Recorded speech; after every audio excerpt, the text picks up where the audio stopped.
Welcome to Powered by Ancestry. I'm your guide and host, Kwesi Kunadu. Today's episode will be on healing an ancestry, what it is, how it happens, and sometimes where it has to happen and why. I'll start with a story.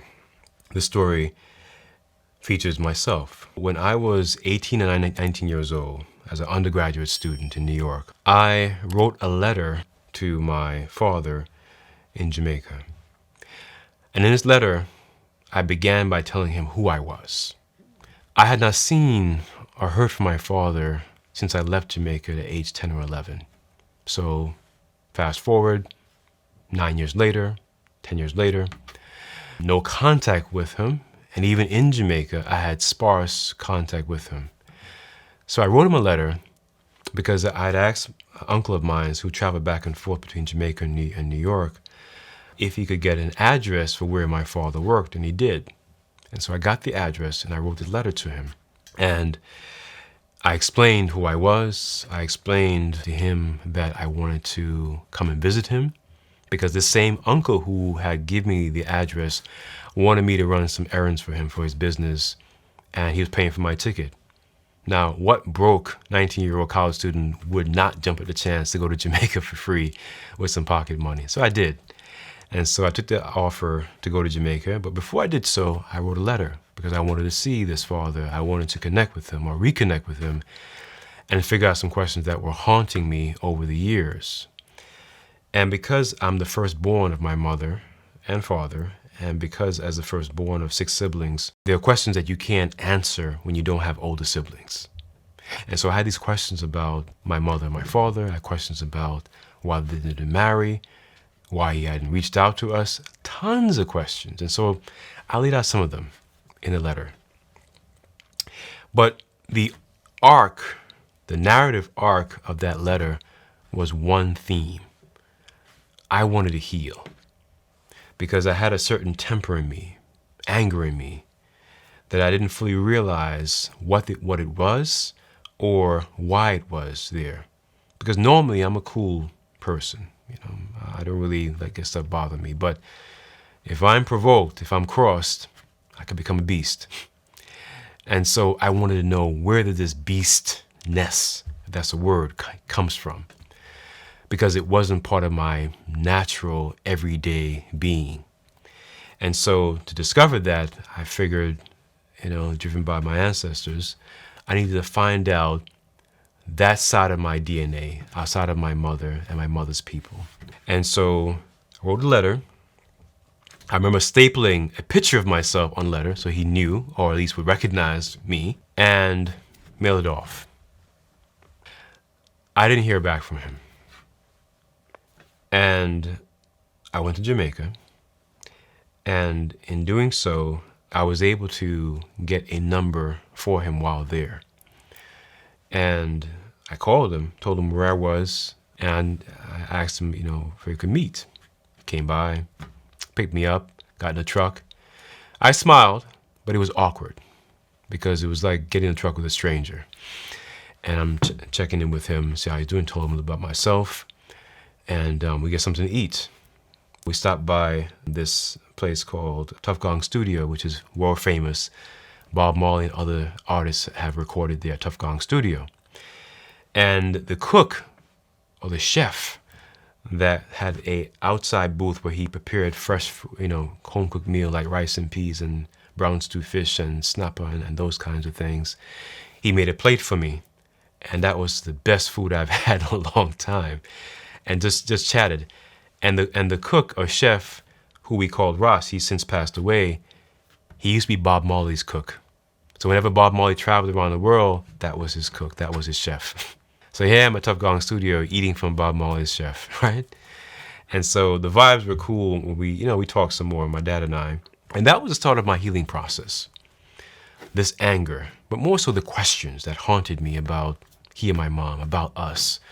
Why did he neglect us? Why did he choose to have 2 sons, myself and my younger brother, with my mom, but never wanted to be with her, never wanted to marry her, and chose to have other children, another woman, and stay with that woman and live with those children, and therefore raise them. So tons of questions. The arc of this story is that healing is a process, yes. But healing has hills and valleys and peaks. Healing doesn't have a timeline. It doesn't have a start and beginning or end point. It can be 5 months, 5 years, or 50 years. So, 18, 19-year-old, I began that process. It's only 2 days ago. Today's a Monday. On Saturday, I had a chat with my father over the phone about lies he told me over the years. And lies always surface, by the way, and stories. And he was in his lies and trying to defend them. He was honest about what he really felt about myself, my brother, my mother, and how easy it was to discard us then and over the phone. And that's when it all clicked. I said everything I wanted to say to him. And at that point, I got some closure. Now, if I see him again, it's all good. As I told him on the phone, I have no animosity, no hate towards him. But what I'm clear. And that's what healing is. You see, healing is not simply the scab or the scar or the wound. It's getting out the pus so that the scab can develop, so that the healing can take place and the scab will fall off. On Saturday, speaking to my father over the phone, the scab fell off.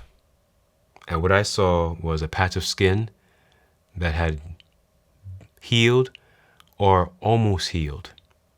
It has developed its pigmentation now to get back to my regular skin, if you follow the metaphor. But it took 30 years to get to this point where the clarity that I was desiring at 18, 19 years old came 30 years later, 3 decades. We can't rush or foresee or script healing. It has its own timeline that we're not in control of. And so healing is not a matter that can be essentially accomplished in a retreat, in therapy or psychiatric or counseling sessions. Healing brings with it its own timeline, which in many ways is not a timeline. Because no one can dictate or determine when healing occurs and how healing will proceed. Sometimes it is flushing things out. That is clearing the pus, milking it out. Sometimes it is, once you clear the pus, figuring out why the scar hasn't healed properly, why the skin is still broken. In other words, healings like dreams doesn't travel straight.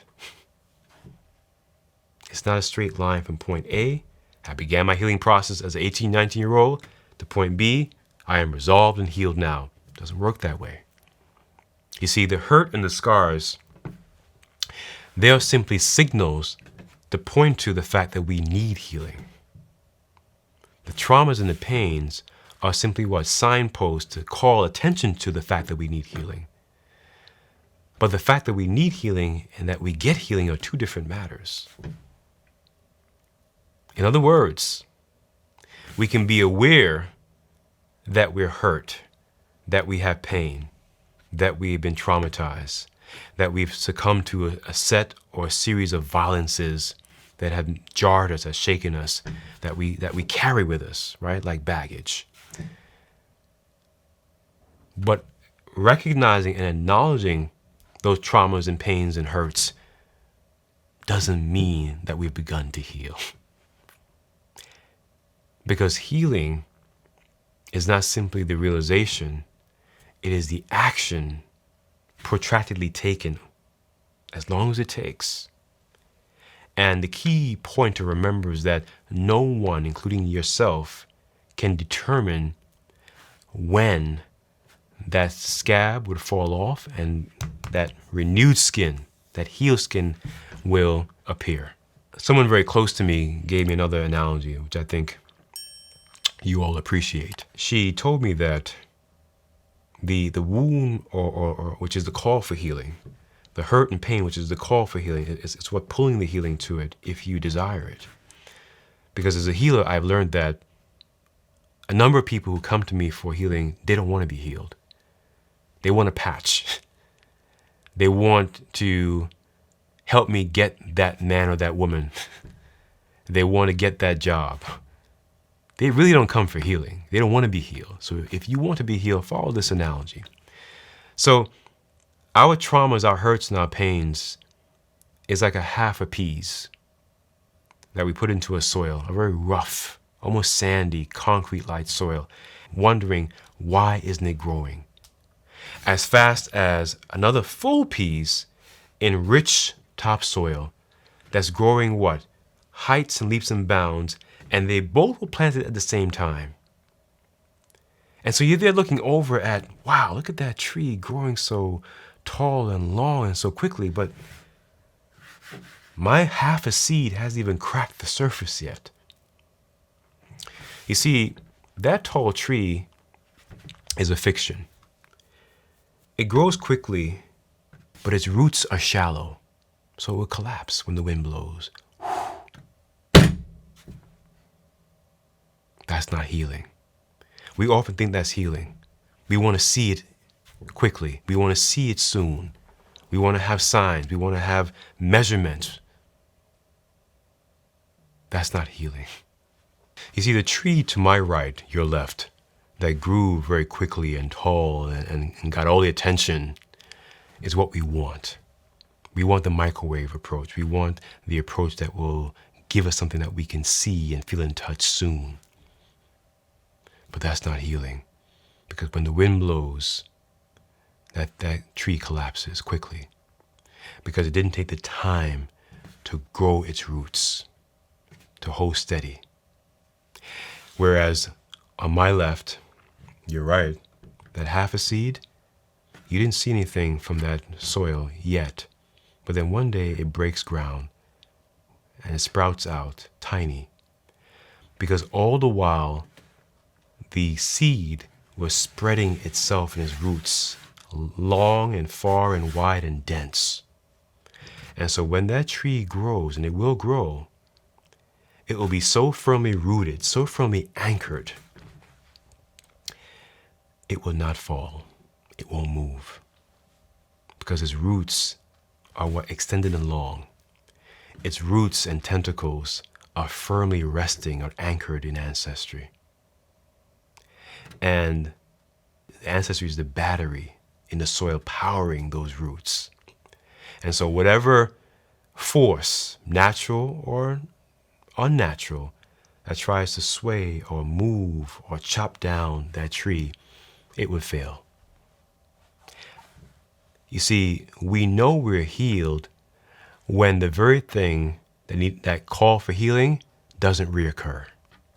If you think that after counseling, after therapy sessions, you're good, I'm great, I'm over him, I'm over her, I am healed, and you keep recycling the same kinds of associates and friends and even partners and lovers, you haven't healed. You've mistaken the long and tall tree with shallow roots for the short and deeply rooted one that takes and has its own time. Healing is like that half a seed that has its own time, not your time, its time. And when it begins to grow and begins to remove the shell that it was in and sprout out into its own, whatever was the trauma or violence or hurt and pain, it will not reoccur. That's when we know that we're healed. When I spoke to my father 30 years later, I felt something in me, a very warm feeling. And the warm feeling was in my gut. The Dagati people in northern Ghana have a concept that truth emanates from the tummy. And I don't think they're wrong. A warm feeling in my stomach, in my abdomen. And I said to my father that I don't hate you. I don't. I was hurt and pained over the years because I wanted your presence.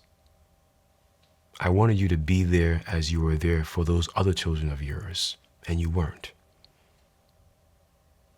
And when I said that, I don't hate you, which I don't. I was standing with that half a peas that sprouted. Because he said thereafter some things that might be hurtful, and I was unfazed. That's when you know you are healing or healed. I was unmoved. In fact, I smiled when he chopped at me. I smiled and said, okay. Because what I was clear. And that's what healing is. It's about clarity. You see, you hear, you feel clear. Because that's who he is. And you can't be mad at someone for who they really are, can you? But you can be clear and then decide how you're going to move vis-a-vis that person or with it, in relation to that person, if you choose at all. So that clarity came after 30 years of some very tough conversations, a lot of travel back and forth because my father has not left the island of Jamaica, so I've gone to him. And that's cool, because you see, healing is not contingent upon the person through whom or with whom you need to heal from. And that's what I had inside me, my being, when I talked to my father. There are times when I was angry, and I let him have it. Times when I would just sat back and listen and just be quiet. And there are times when, again, warm, bubbly feeling at the end of it all, where I was still. He chopped at me, unfazed. The wind blew, unfazed. And I just smiled. He said to me he hadn't seen or known me for 10, 15 years and suggested another 10, 15 years wouldn't do anything to him. The way he discarded myself, my brother, and my mom when we were children, he did so again at age 77. And I was unfazed because I got the clarity I needed after 30 years. So, if my story serves as a basis for how we think about healing and ancestry, I want you to consider it in that way. Not the particulars, but about the takeaways, which are three. One, healing has its own timeline to which we have to be humble to. We can't force or rush it, because what we'll get is a fast-growing tree with shallow roots that will collapse and we're back to square one. In fact, worse, because we took the mirage for the real thing. Self-help trainers and healers may tell you 30 sessions and you're good to go. You're a brand new person. You have a new start. Maybe. I doubt it. Second takeaway, therefore, healing is more protracted. It's not about length. It's also about depth. I had to go deep, deep, deep inside me and tell my father for the first time about the pain, about the hurt, about the love that I wanted from a father who wanted nothing to do with me, except for when I could send him money through Western Union. And that his kindness was false kindness, was fake. It was simply just to what? Get me to shell out more money to help him. Which I've done anyway, because I am his son, because I have a big heart. But the clarity that I got made it very clear that that's who he is, and that's what healing provides. Third takeaway, healing is always ancestral. No counselor, therapist, psychic, psychiatrist, life coach can give you healing. Because the author of who we are is ancestors. We are them because they ride with us in our blood vessels, in our veins, in our DNA, in our spiritual DNA. In other words, my friends, there is no healing without ancestry. Impossible. Yes, you get patches from a life coach. Yes, you get medication from a psychiatrist and therapist. Yes, you get more sessions, but you won't get real healing. You won't get the clarity. Because all those individuals have a schedule, have a roadmap, and a timeline. Healing doesn't work that way. And most importantly, it omits or puts to the side ancestry.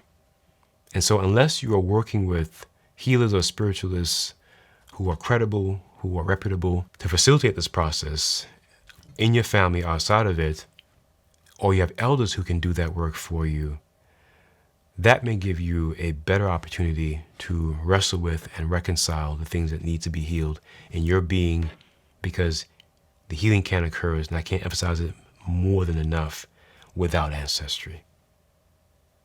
It's impossible to do so. You see, the hurt and the pain serves a purpose. It clarifies who we really are, what we're about, and what we're not. I'm not suggesting we need suffering. No. But I am suggesting that the pain and trauma that we go through is precisely to clarify who you and I, who we really are and who we're not, what we're about and what we're not. If you ever ask yourself, why me? The answer is sitting right in front of you. Of course it's you. But the healing has its own timeline, has to involve ancestry. And it has its own course that is not predictable, that is both death, and that involves others for whom we're facilitators or mechanisms for that hurt and pain and trauma. None of us are without pain and trauma, or else we're not human beings. I've been your guide and host of Powered by Ancestry.